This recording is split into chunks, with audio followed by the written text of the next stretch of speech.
police departments pushing back. I just saw police use unnecessary violence for peaceful protesters. As protests continue to intensify at college campuses across the nation. A dramatic legal twist. No one's above the law, but no one's beneath the law either. After a sentence for 23 years gets overturned. And school district scandal. As you can imagine, this has been a very difficult time for Pikesville High School community. Of a high school principal who is now set to be framed. These stories and more coming up on Newsbreak. Hello, South Florida. I'm Sofia Bolivar. I'm Natalie LaRoche-Petrie. Today is Friday, April 26th, 2024. Live from the Lee Kaplan School of Journalism and Media in North Miami, this is Kaplan News.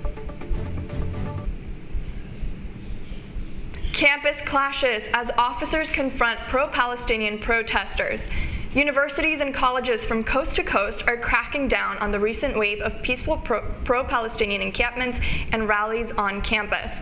Hundreds of protesters have been arrested by local law enforcement. The goal of their demonstrations and sit-ins is to get institutions to divest from corporations with economic ties to Israel. CNN's Jen Sullivan is tracking the unrest from these campuses.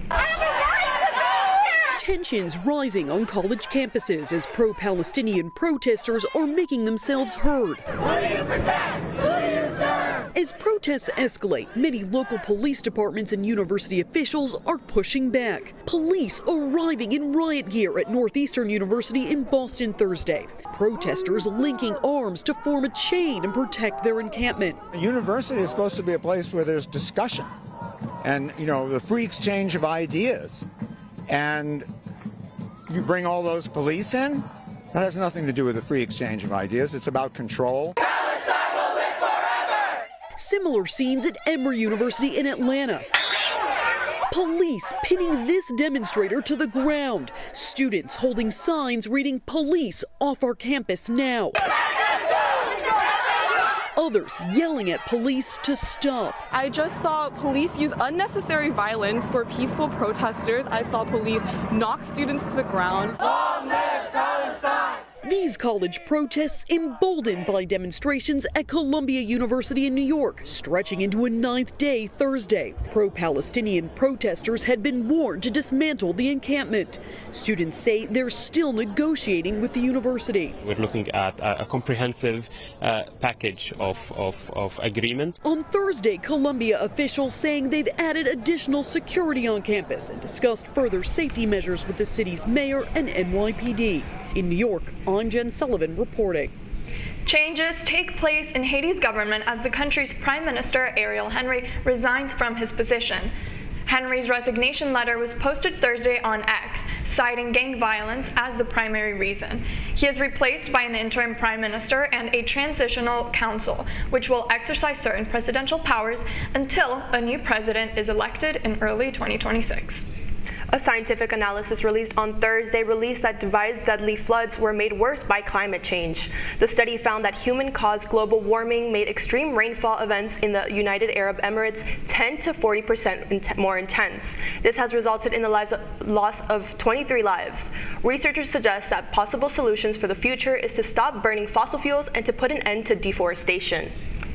This morning, Hollywood producer Harvey Weinstein remains jailed in New York after the state's appeals court overturned his sex crimes conviction.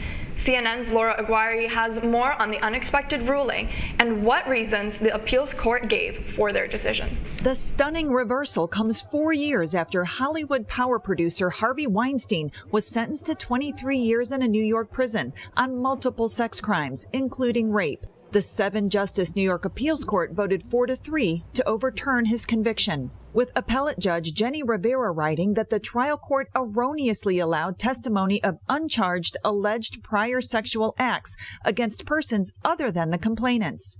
During Weinstein's New York trial, 3 women were allowed to testify against Weinstein as prior bad acts witnesses, telling the court that Weinstein also took sexual advantage of them as they tried to break into the film business. While prior bad acts testimony may be admissible under federal evidence rules to prove intent or motive, judges have wide discretion to determine what is or is not relevant or is too prejudicial. Judge Rivera wrote that the court compounded its mistakes by letting Weinstein, who had no criminal history prior to his conviction, to be cross-examined on the women's allegations, painting Weinstein in a highly negative light with jurors. Rivera saying that the synergistic effect of these errors was not harmless. Lawyers for Weinstein, who has consistently maintained his innocence, had this to say about Thursday's ruling. That's how important this case is, that America will uphold the laws of this land for everyone.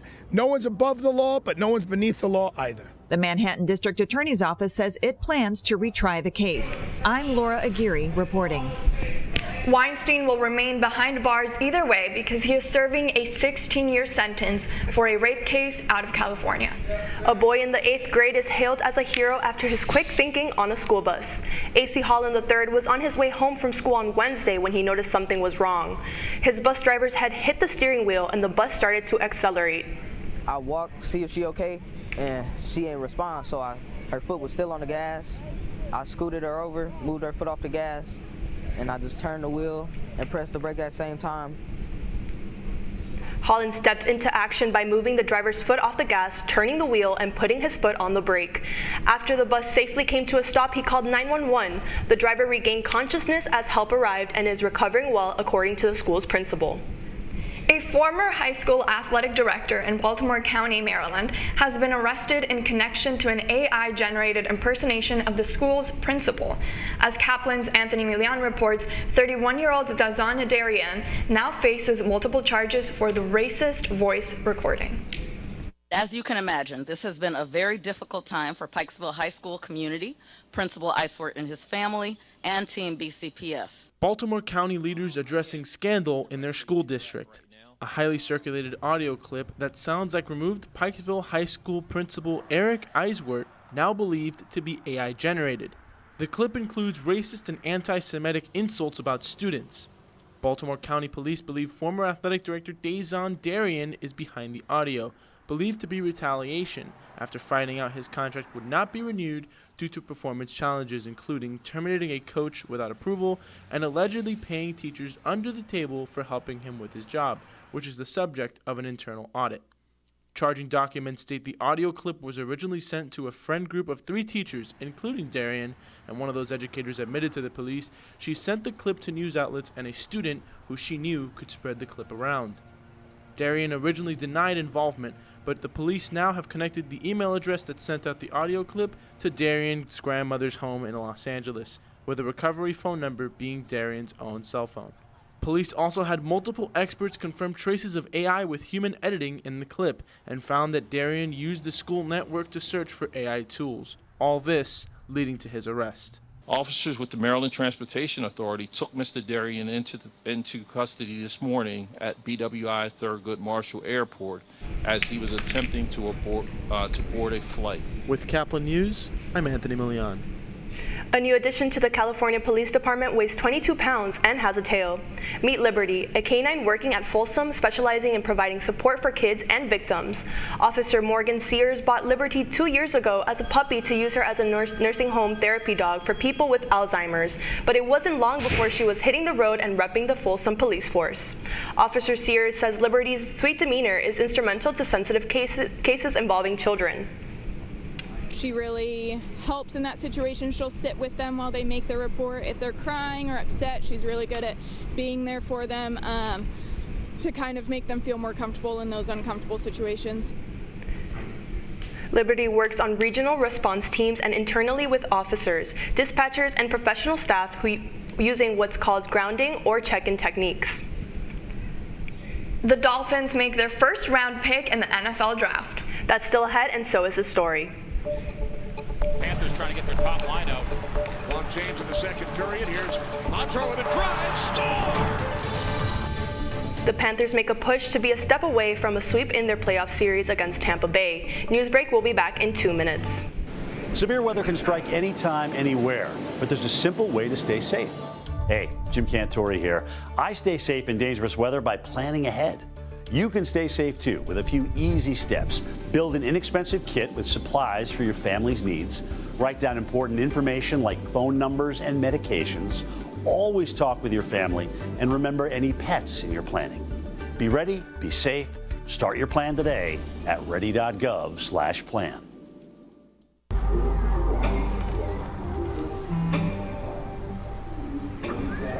I don't know why you're so sad. You've got a roof over your head. You gotta stop with that depression stuff. That's what white people think. You alright? It just feels like it's coming from everywhere. Do you want to talk about it?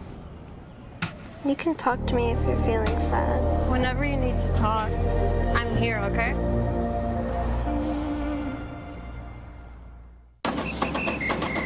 If you're buzzed and doing this,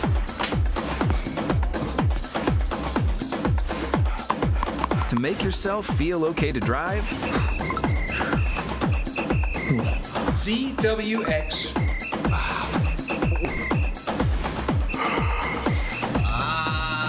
you're not okay to drive. YGKLVW. Regular you.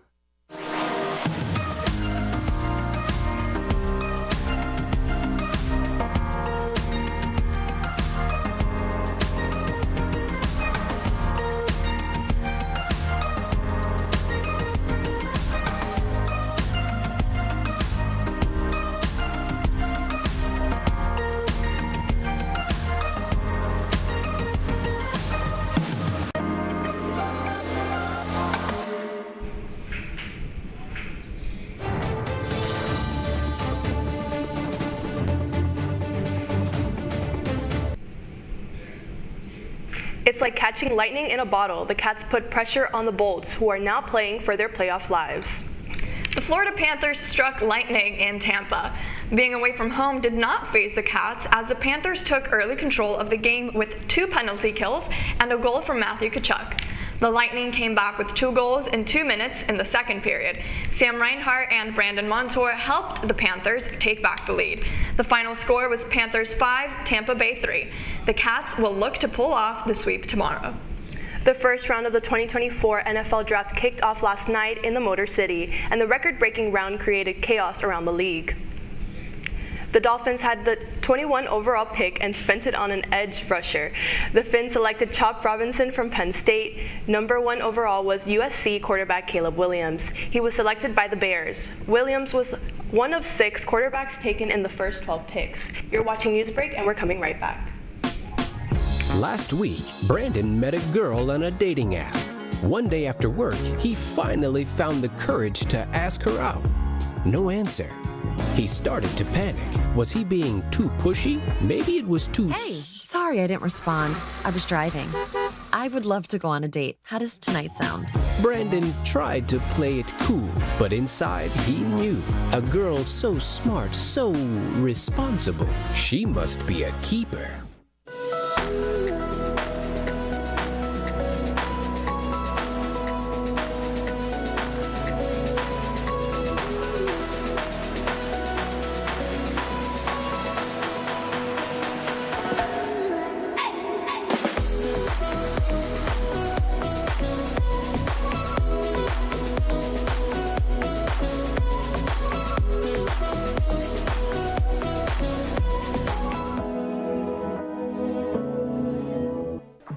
How do you know when you've made the right decision? It's the feeling you get in your gut. The one that tells you what's right or wrong. It's the one that says, sure, I can have a drink. Or the feeling that says, okay, I've been drinking. Now what? It's the voice inside you that says, I'm buzzed. Better leave the car when it's time to go. Plan ahead. Catch a sober ride. Buzz driving is drunk driving. Every day, Millions of people are connecting and even though we're overcoming obstacles, watching each other's backs, and banding together. we should still make an effort. We should still make an effort to get to know each other. On a deeper level. Father, Cosplayer, mentor, actor. it's time we take a step forward. It's time we take a step forward. Come together and discover how accepting our differences can make us stronger. That's all the time we have for Newsbreak. For the last time, I'm Natalie LaRoche-Petrie. And I'm Sofia Olivar. Get more news anytime at kaplannews.fiu.edu. Thanks for watching us.